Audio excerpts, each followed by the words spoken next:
En esta oportunidad vamos a hablar sobre la anatomía de los procesos químicos. La anatomía está relacionada con el cuerpo humano, o mejor dicho, con el cuerpo de los seres vivos, pero aquí se usa el término de forma análoga para referirse a la estructura, a la disposición de las etapas o las partes en el diseño de una planta química. Supongamos que ya tenemos la planta construida y vamos a ver entonces de qué se trata la anatomía. La anatomía se refiere a los componentes básicos de un proceso de producción química, es decir, qué cosas debe tener dentro dentro del proceso, qué cosas deben haber para que ese proceso se, se dé, pues, o genere lo que deseamos. No solamente es la reacción química, el reactor, sino lleva una cantidad de cosas o de aspectos que no necesariamente tienen que tenerlos todos, pero que muchos de ellos son primordiales, ¿ok? En cada etapa de este diagrama de bloques, ¿verdad? Se ve cuáles son justamente los componentes básicos de esos procesos. Etapa 1 va de la etapa 1 a la etapa 6. Etapa 1 a etapa 6, ¿verdad? En estas etapas, o en cada bloque de esta etapa del proceso global, se parte de la materia prima. Ya lo vamos a ver detalladamente. Sin embargo, es bueno aseverar que no todas las etapas son necesarias para cualquier proceso particular. Hay procesos donde hay algunas que otras de las etapas que no se cumplen necesariamente. Depende del producto y ¿sí? de la naturaleza del proceso como tal. La complejidad de cada etapa también va a depender de justamente la naturaleza del proceso.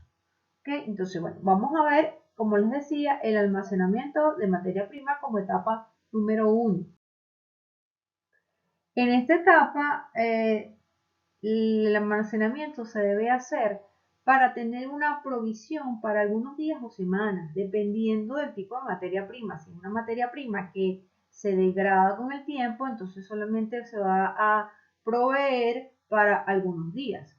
Si es una materia prima que dura más, entonces semanas. También depende del proceso. ¿Okay? También hay inclusive fábricas o procesos químicos que tienen almacenamiento por muchísimo más tiempo que este. ¿Okay? A veces la materia prima puede ser producto o subproductos de una planta vecina o de otros procesos dentro de la misma planta. Y entonces ya viene como parte del proceso. Se alimenta desde otra sección de la planta y en ese caso no se requiere almacenamiento, sino que es como que va en flujo continuo. Y el tipo de almacenamiento depende de la naturaleza de justamente la materia prima, como les mencionaba antes. Si se requiere refrigeración, si no se requiere refrigeración, si se requieren otras condiciones como bueno, de temperatura, de calidad del aire, de humedad, etcétera, etcétera. ¿Okay? Entonces, para el almacenamiento de materia prima hay que conocer cuál es la materia prima y conocer también el flujo del proceso para saber que cada cuánto se va a necesitar este rubro. La etapa 2 es la preparación de la alimentación. Generalmente, en la mayoría de los procesos se requiere una etapa de purificación previa de la materia prima antes de introducirla a la etapa de reacción. A veces no es de purificación, sino de preparación previa. Bien sea que hay que molerla, bien sea que hay que disolverla, adecuarla a a la reacción a la cual va a ser sometida. Entonces siempre hay una etapa, generalmente una etapa de preparación de esa alimentación antes de alimentarla al reactor. Luego viene la etapa de reacción, que la constituye los reactores, ¿okay? La etapa número 3. Ese, como lo dice aquí, es el corazón del proceso de producción, la reacción química, obviamente, ¿verdad? Allí se introducen todas las materias primas en las condiciones óptimas o las condiciones necesarias para la obtención del producto deseado. Cuando hablamos de materia prima, hablamos no solamente de los reactivos, sino también pueden ser catalizadores, solventes, etcétera, etcétera. ¿Okay? Y casi siempre en las reacciones, como ustedes lo saben, se forman subproductos debido a, de repente, la estequiometría, o sea, que tienen reactivos sin reaccionar, o reacciones secundarias que se formen a pesar de que uno cuida eso, ¿verdad? O también impurezas. Esas productos no deseados o subproductos tienen que ser separados de el producto principal, ¿ok? Y eso, para eso se va a una cuarta etapa que la vamos a ver ahorita. Ok, entonces esta es la cuarta etapa, que es la separación del producto. Después del reactor y los productos y subproductos se separan de cualquier material que no haya reaccionado o que sea impureza, ¿verdad?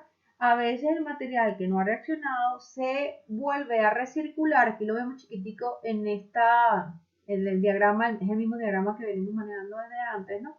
Pero se los coloqué aquí. A veces en esta etapa, la etapa número 4, entonces hay un flujo de salida, ¿verdad?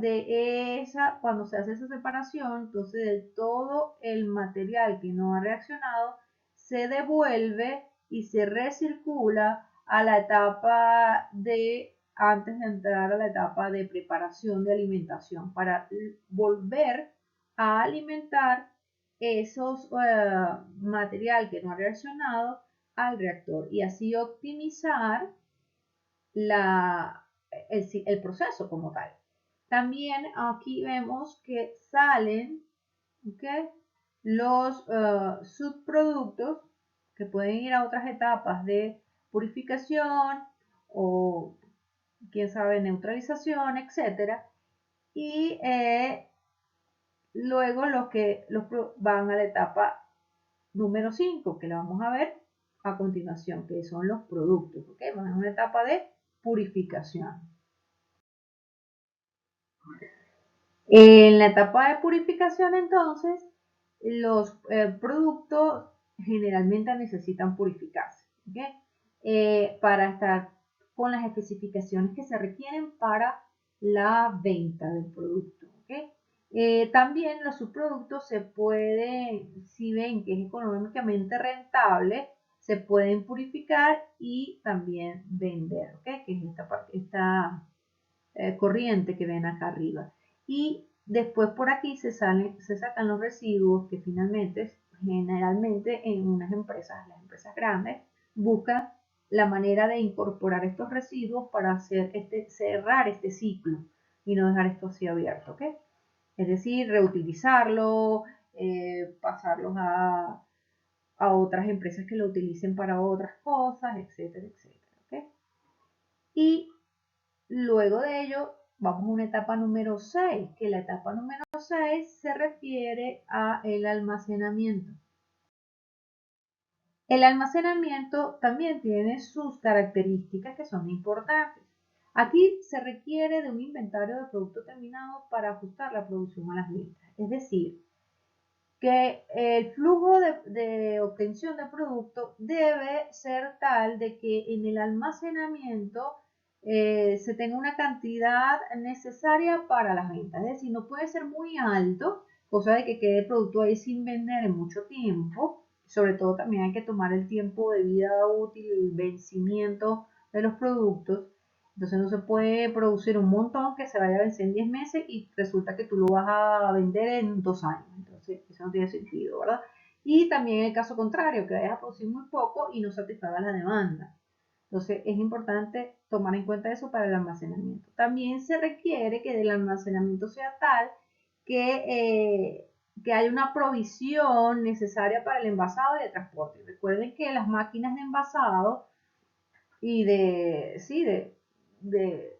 embalaje de los materiales tienen un mínimo, ¿no? No podemos poner una sola botellita en una maquinota que tiene capacidad de 100. Eso no tiene sentido tampoco. Y para el transporte, no vamos a hacer mover un transporte de 10 toneladas con una sola tonelada. Entonces hay que tener una provisión, es decir, un número específico para hacer todo este proceso de almacenamiento y de después de transporte de producto. Y la cantidad de producto almacenado entonces dependerá justamente, como ya les comenté hace rato, de la naturaleza del producto, es decir, de su caducidad, de cuánto tiempo dura, y justamente del mercado, de cuánto tiempo necesito vender el producto o satisfacer el mercado. Otra parte importante de la anatomía de los procesos de las plantas químicas son los que se conocen como procesos auxiliares que hay que tomar en cuenta cuando se hace el diseño de estas plantas. Entonces, además de las etapas principales, se debe hacer una previsión para el suministro de servicios necesarios, como son el agua de procesos, el agua de refrigeración, el aire comprimido, el vapor de agua, el gas, etc. También es prioritario tener en cuenta instalaciones para el mantenimiento, la protección contra incendios, oficinas y otras dependencias, entre las cuales muy importantes los laboratorios. Entonces, el diseñador, obviamente nosotros como químicos no vamos a diseñar una planta, pero tenemos que conocer cuando vemos o hay un diseño, una creación, o si uno va a participar en esto, tiene que tomar en cuenta esas previsiones, tiene que tomar en cuenta todas esas instalaciones auxiliares que deben estar allí para que funcione la planta.